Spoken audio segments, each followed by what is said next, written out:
RTGA, mieux qu'une chaîne, un monde.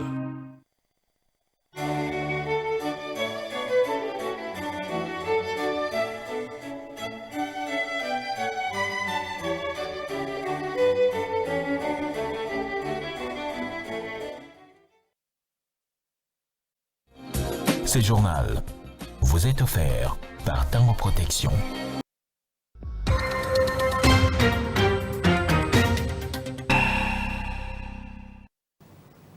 Mesdames et messieurs, bienvenue dans cette édition d'information sur la RTGA. A tout de suite les titres. Les parents vivants et morts sont à l'honneur le 1er août de chaque année à l'occasion de la célébration de la fête des parents en République démocratique du Congo au cimetière de Kintambo. Différentes familles se sont recueillies et ont assaini les dernières demeures de leurs êtres chers.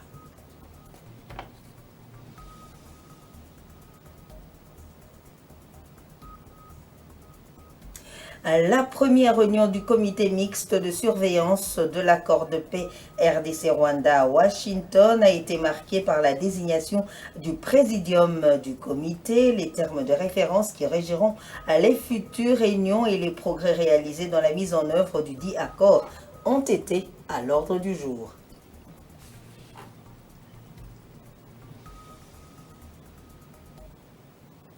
Je l'ai annoncé au sommaire, chaque 1er août, la fête des parents est célébrée à travers le monde, une occasion de rendre hommage à ceux qui sont vivants et à ceux qui sont morts. À Kinshasa, cette journée prend une tournure particulière. Au cimetière de Kintambo, par exemple, de nombreuses familles viennent honorer la mémoire de leurs proches disparus. Fleurs, prières et larmes traduisent les souvenirs que ces familles gardent de leurs êtres chers. Entre recueillement et gestes d'amour, cette tradition rappelle la force des liens familiaux, même au-delà de la mort, comme nous le confirme Keref Kabeya.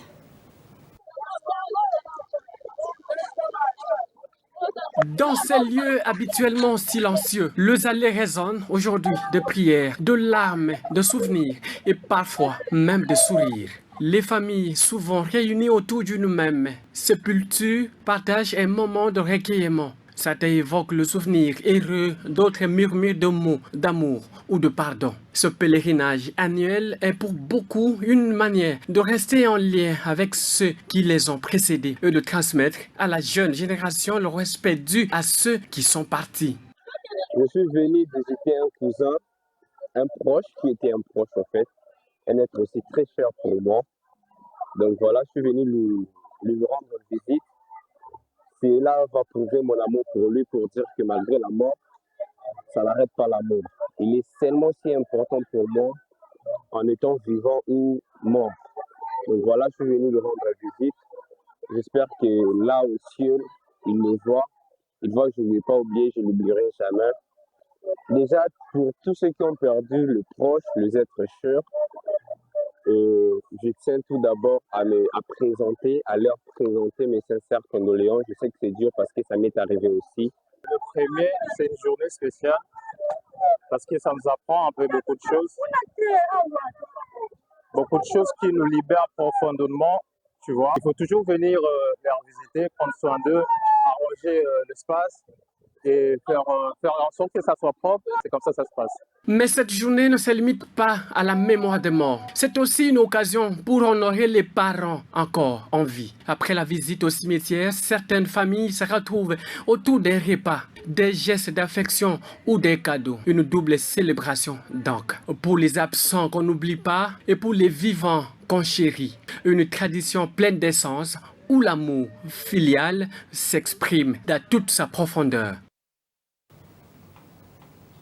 En plein cœur de Kinshasa, le cimetière de la Gombe, jadis symbole de respect et de mémoire, se trouve aujourd'hui dans un état de délabrement inquiétant. Tombes superposées, croix brisées et sépulcres abandonnés témoignent d'un abandon des gestionnaires du site, mais aussi des familles qui n'attendent que le 1er août pour se souvenir de leurs êtres chers. Pourtant, ce lieu abrite aussi les mausolées des nombreuses figures emblématiques de l'histoire congolaise.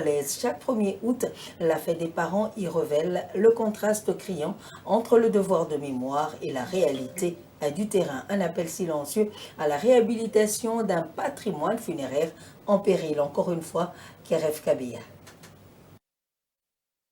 Les parents du monde entier en vie et dans l'au-delà sont à l'honneur le 1er août. Une occasion pour la plupart des familles de se rendre dans les cimetières pour se recueillir et aménager ces endroits qui constituent les dernières demeures de leurs êtres chers. À Kinshasa, au cimetière de la Gombe par exemple, c'est un spectacle désolant qui saute aux yeux à première vue. Ces lieux connus autrefois comme un cimetière réservé à une classe de nantis est dans un état de dégradation avancée. Le désespoir se lit sur le visage de nombreuses familles venues entretenir les tombes de leurs proches. Les herbes envahissent les tombes, les croix sont brisées, un espace qui devient de plus en plus étouffé avec une superposition de tombes. Ces cimetières situés pourtant dans la prestigieuse commune de la Gombe, sa gestion laisse à désirer. Certaines tombes sont à peine identifiables et les allées autrefois bien tracées sont aujourd'hui jonchées de traitus et objets abandonnés. Malgré les efforts individuels de quelques familles, l'abandon est manifeste. Et pourtant, ces lieux n'est pas anodin. Il habite les dépouilles des grandes figures ayant marqué l'histoire de la RDC dans divers domaines, notamment la politique, la culture et l'armée. Cette négligence s'interpelle sur le respect accordé à la mémoire nationale et sur la restauration des espaces funéraires dans la capitale congolaise. Le contraste est frappant entre la stature de personnalités enterrées ici et l'état de délabrement dans lequel reposent leurs tombes. Le cimetière de la Gombe n'existe plus que des noms. Il y sombre dans une salubrité totale. Face à cette situation, plusieurs citoyens et observateurs appellent à une action urgente pour sa réhabilitation, car il en va non seulement de la dignité de défunts,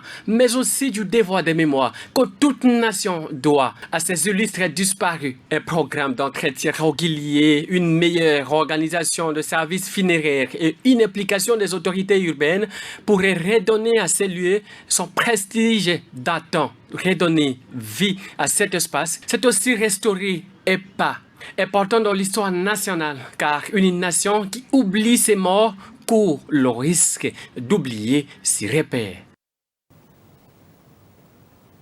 Le cimetière de Kintambo se transforme en un petit lieu de négoce où les commerçants de circonstances proposent leurs articles, fleurs, peintures, nourriture et boissons à se vendre aux visiteurs venus rendre hommage aux défunts. À ce marché spontané témoigne d'une tradition vivante où économie locale et mémoire familiale cohabitent. Une scène à la fois touchante et singulière, un reflet de la culture congolaise dans toute sa diversité. Encore une fois, Keref Kabea, mais cette fois-ci avec Megika et Bembo pour le rendu du commentaire. Le 1er août est une occasion pour les commerçants de circonstances de se faire de l'argent devant le cimetière en proposant quelques-uns de leurs articles. Au cimetière de Kintambo, les vendeurs de fleurs proposent des compositions colorées aux familles venues honorer leurs défunts. D'autres exposent des pots de peinture, pinceaux et seaux d'eau chaude pour repeindre et nettoyer les tombes. Le preneur défile tout au long de la journée car chaque famille tient à embellir le dernier demeure de leurs proches. Ces commerces spontanés s'installent dès l'aube et fait désormais partie intégrante de cette journée de commémoration. Une forme d'économie informelle qui s'adapte aux besoins du moment dans un cadre chargé d'émotions. D'autres vendeurs proposent du vin de palme et des plats traditionnels comme le foufou, souvent accompagnés de légumes et de poissons fumés.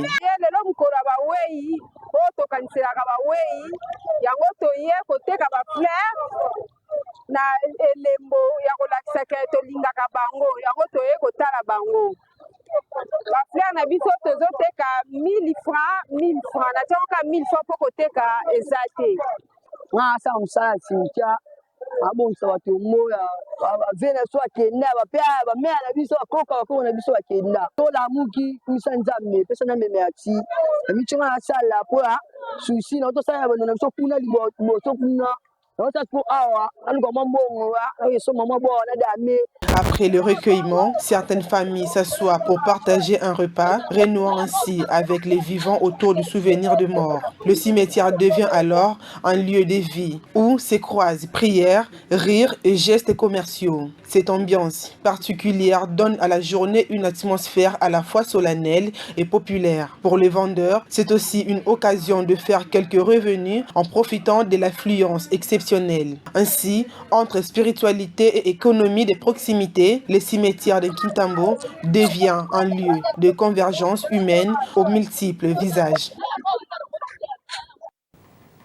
Et les enfants expriment les vœux de voir leurs parents vivre très longtemps et en bonne santé. Ils l'ont dit à l'occasion de cette célébration ce 1er août de la journée consacrée aux parents à travers le monde. Au-delà des traditions, à cette fête pour eux valorise les liens familiaux et le respect des aînés. Suivez leurs vœux dans ce micro-baladeur réalisé pour vous par André Saïdi. Aujourd'hui, c'est la journée des parents. C'est ça de mes parents qui vivent heureux. Na bapara na biso nde babokoli biso bakomisi biso na baage oyo na mapesa bao bavie molai apesa bao basante ya bien bakontinue kobokola biso bakontinue kotangisa biso bonne para akoki kosundola mwana na ye te eza mabe kotangisa mwana na yo. Merci. lelo eza journée des parents tozocelebre journée des parents nalingaka baparent na mingi natingi baza bavumela na motivio nza baprotege bango baparent na ngai batangisa ngai balesa ngai bilo moi ekomela bango te mpona esazali kosala bango na mwana papa na nga batela mama na nga nde abatela nga libanda nde mpe abatela bango. Nos voeux les meilleurs à tous nos parents et n'oublions pas ceux qui sont dans l'au-delà. La première réunion du comité mixte de surveillance de l'accord de paix entre la RDC et le Rwanda a eu lieu le 31 juillet 2025 à Washington devant toutes les parties prenantes dont les représentants de la République démocratique du Congo, du Rwanda, des observateurs des États-Unis, de l'État du Qatar, de la République du Togo et de la Commission de l'Union africaine. Pour cette première réunion, les partis ont choisi leur président pour le comité adopter les termes de référence qui régiront les futures réunions, discuter des progrès réalisés dans la mise en œuvre de l'accord et préparer la première réunion du mécanisme conjoint de coordination de sécurité. Après 24 heures des travaux, la 6e conférence des présidents des parlements s'est clôturée le 31 juillet à Genève, en Suisse. Tous les participants ont, à l'issue de ces assises, renouvelé l'engagement de vrai en faveur de la démocratie, de la paix et du développement durable à travers le monde. C'est un reportage de David Fidel Luzolo-Kubonza. C'est sur un engagement renouvelé à œuvrer en faveur de la démocratie, de la paix et du développement durable à travers le monde que les rideaux se sont refermés jeudi 31 juillet 2025 à Genève, en Suisse, sur la 6e conférence des présidents du Parlement organisée par l'Union interparlementaire. Cet événement de haut niveau a réuni plus de 150 délégations parlementaires représentant des parlements nationaux, régionaux et supranationaux, plus particulièrement les présidents et présidentes du Parlement du monde entier pour débattre des grands enjeux parlementaires et globaux actuels. La délégation de la RDC a été conduite par le président du Sénat, Jean-Michel Samalukonde Kenge, qui, lors de la restitution du déroulement des travaux, a souligné devant la presse que c'était une occasion pour les deux chambres du Parlement congolais de porter la voix du pays pour une coopération parlementaire et le multilatéralisme en faveur de la paix et de la sécurité dans l'Est de la RDC. C'était aussi une occasion d'inviter les participants à soutenir les différents processus de paix initiés à travers l'Union africaine et la résolution 2773 des Nations Unies, tout en soulignant que le Parlement vient en appui à la diplomatie agissante déployée par le président de la République, Félix Antoine Tshisekedi Tshilombo. Le speaker de la Chambre haute du Parlement congolais a également indiqué que la déclaration finale qui a été signée a repris en gros toutes les préoccupations concernant la coopération parlementaire. Cette déclaration a en effet relevé l'urgence de renforcer la coopération interparlementaire dans un contexte mondial instable, l'importance de garantir la représentativité, la transparence et la redevabilité des institutions parlementaires, le soutien au processus démocratique, notamment dans les pays en situation de conflit ou de transition politique, ainsi que l'engagement des parlements à contribuer activement à la mise en œuvre des ODD. Et des avancées notables ont été enregistrées et présentées aux travaux de la 11e session de la Commission spéciale défense et sécurité République du Congo, République démocratique du Congo. Les deux pays ont sanctionné ces assises par la signature du règlement intérieur de la Commission défense et sécurité par une feuille de route pour la démilitarisation des îles disputées. Images et commentaires. Les travaux conjoints entre la République démocratique du Congo et la République du Congo ont fermé leurs portes, marquant une étape importante dans le renforcement de la coopération bilatérale en matière de sécurité, de gestion des frontières et de développement transfrontalier. Pendant 3 jours, les délégations des deux pays ont pris part aux travaux de la 11e session de la Commission spéciale de défense et sécurité RCRDC, ainsi qu'à la 10e session de la Commission technique mixte en matière de frontières. Ces assises ont été sanctionnées par plusieurs signatures d'actes, parmi lesquels un accord cadre de coopération transfrontalière, la signature du règlement intérieur de la Commission défense et sécurité, ainsi que des feuilles de route pour la démilitarisation des îles disputées, l'opérationnalisation des points d'entrée officiels et la poursuite des travaux de démarcation sur une distance de 150 km dès septembre 2025. Je réitère mes remerciements au gouvernement de la République du Congo pour les facilités et les commodités offertes en vue de la réussite des présentes assises ici à Oyo, dans le magnifique département de la Cuvette. À tout seigneur, tout honneur, je réitère les hommages mérités à leurs excellences, messieurs Denis Sassou Nguesso, président de la République du Congo, et Félix-Antoine Tshisekedi Tshilombo, président de la République démocratique du Congo, pour avoir permis la tenue de ces assises et pour leur leadership en vue de juguler les questions de défense et de sécurité qui surgissent le long de notre frontière commune. Parmi les avancées notables figure la signature d'une convention de coopération décentralisée pour la mise en place d'un marché forain transfrontalier entre Kwamouth, Maïndombe en RDC et Gambé, département du Poul au Congo-Brazzaville. Guy Kabombo Mwadianvita, vice-premier ministre, ministre de la Défense nationale et des anciens combattants, a poursuivi son itinérance dans les unités des forces armées congolaises à la première zone de défense. Le patron de la défense a suivi le plaidoyer pour l'anticipation et la préparation des unités pour faire face aux enjeux de l'heure. Suivez. Le patron de la Défense nationale, Maître Guy Kabombo Mwadianvita, poursuit son itinérance dans les unités des forces armées congolaises en vue de toucher du doigt les réalités du terrain. Il s'est rendu à l'état-major forces terrestres ainsi qu'à la première zone de défense où il a tenu quelques séances de travail avec les unités. À l'état-major forces terrestres, un briefing sectoriel lui a été présenté par le chef d'état-major adjoint de la force terrestre, le général-major Ilunga Mpeko Edmond, où il a plaidé pour l'anticipation et la préparation des unités pour faire face aux enjeux de l'heure. Il a ainsi sollicité le renforcement en hommes dans les rangs des FARDC ainsi que le recyclage ponctuel pour l'armée de terre. Il a également salué les différentes descentes du vice-premier ministre, ministre sur le terrain, qui a conduit à la découverte de certaines réalités dont les solutions ont été trouvées rapidement, ainsi renforcer la protection des frontières. Je me suis décidé de vous rendre visite.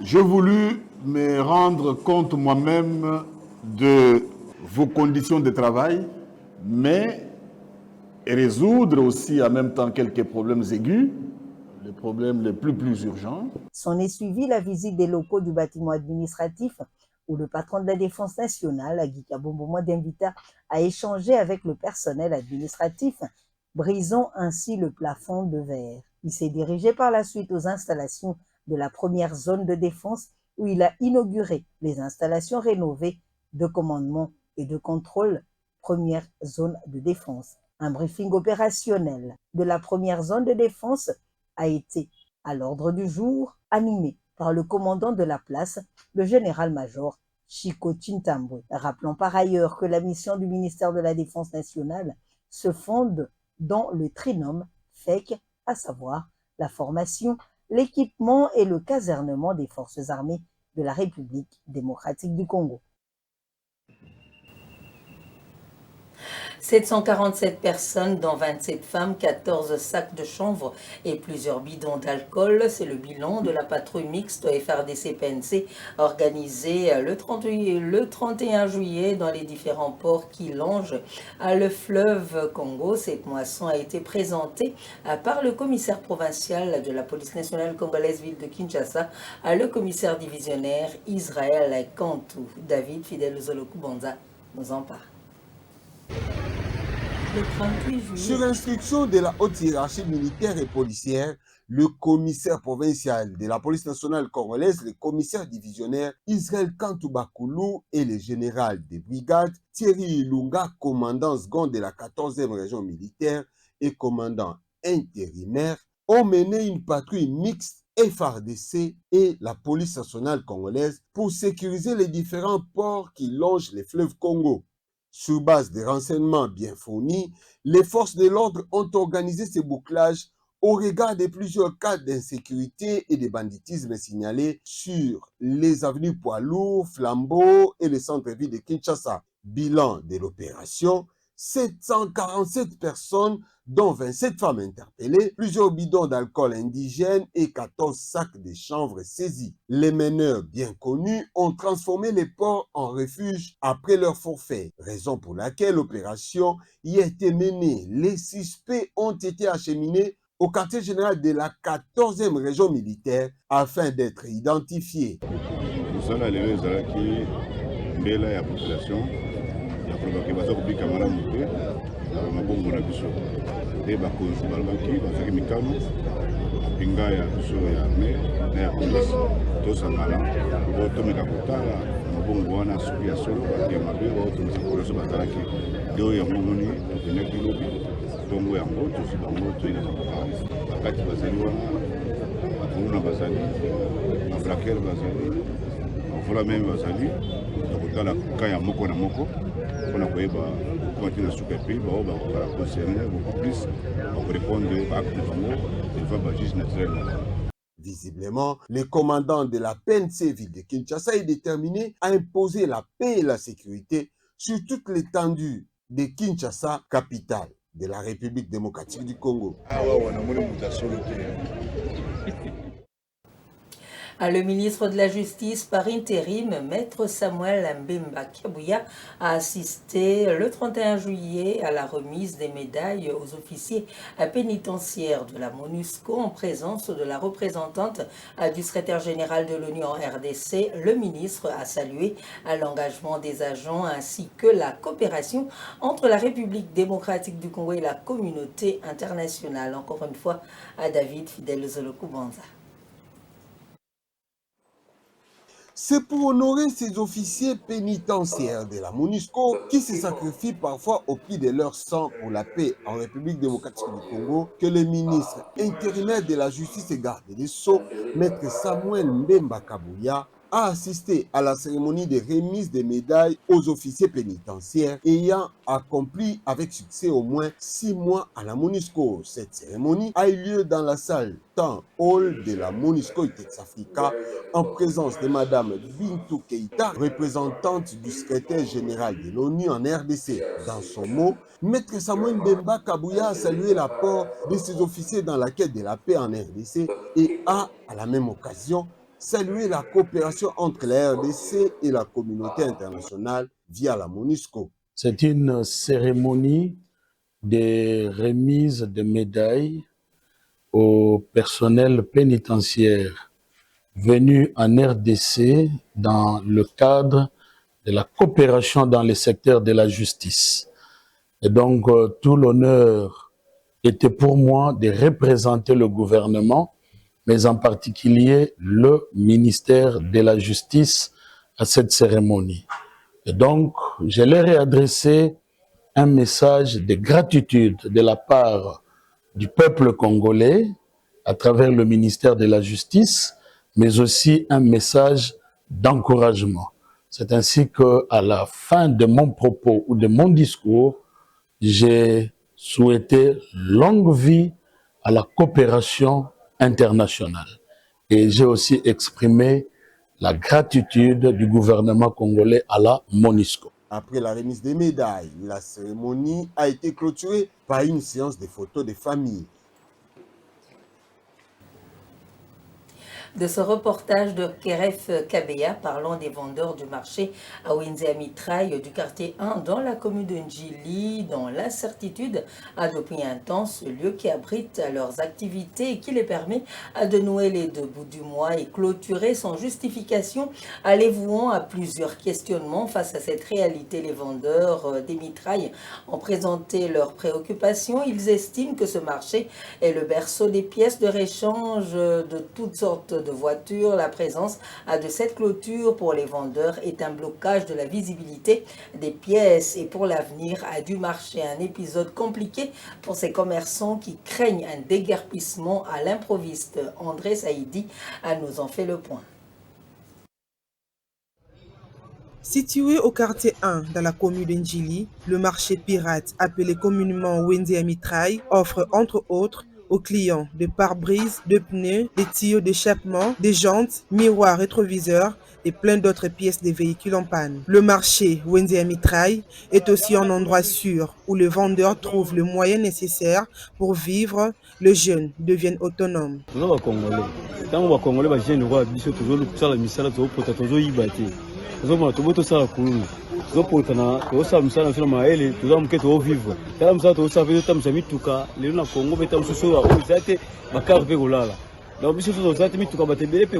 Depuis que le marché Wenzea Mitraille est clôturé, les vendeurs de ce marché appellent les autorités à s'impliquer pour clarifier cette affaire qui les empêche d'exercer en toute quiétude. Je suis le président de ces marchés et c'est ici qu'on évolue, on gagne notre pain avec tout ce monde que vous voyez, les membres des collectifs de vendeurs de casse mitraille.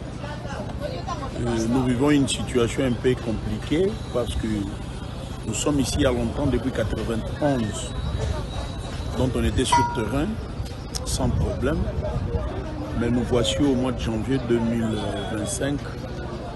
Et les autorités ont pris la décision de clôturer les lieux où nous cherchons. Nous gagnons notre marché. On n'a jamais vu un marché clôturé, malheureusement pour nous. On nous a clôturé, on ne sait plus quoi faire. On ne sait pas quelle est la position de la personne qui a clôturé et quelle sera notre position prochainement. Donc là, on ne sait pas dire chose. Une solution est attendue de la part des autorités car ces lieux constituent un espace qui nourrit les familles. Et voici les grands titres qui ont marqué cette édition d'information. Les parents vivants et morts sont à l'honneur le 1er août de chaque année à l'occasion de la célébration de la fête des parents RDC au cimetière de Kintambo. Différentes familles se sont recueillies et ont assaini les dernières demeures de leurs êtres chers.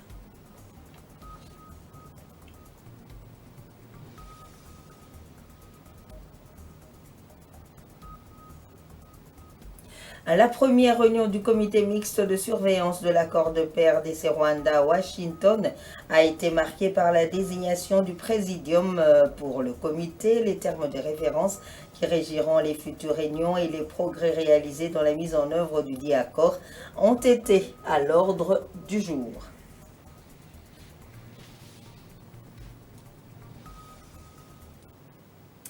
Nous vous disons merci de nous avoir suivis et bonne suite de programme sur la RTGA. Au revoir.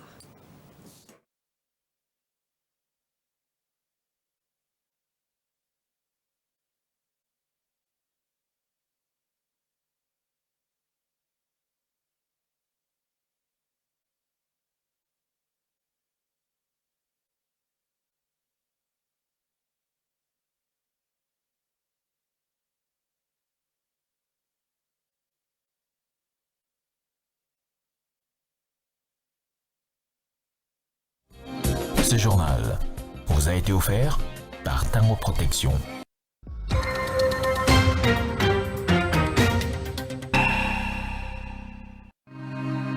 RTGA, mieux qu'une chaîne, un monde. RTGA, mieux qu'une chaîne, un monde.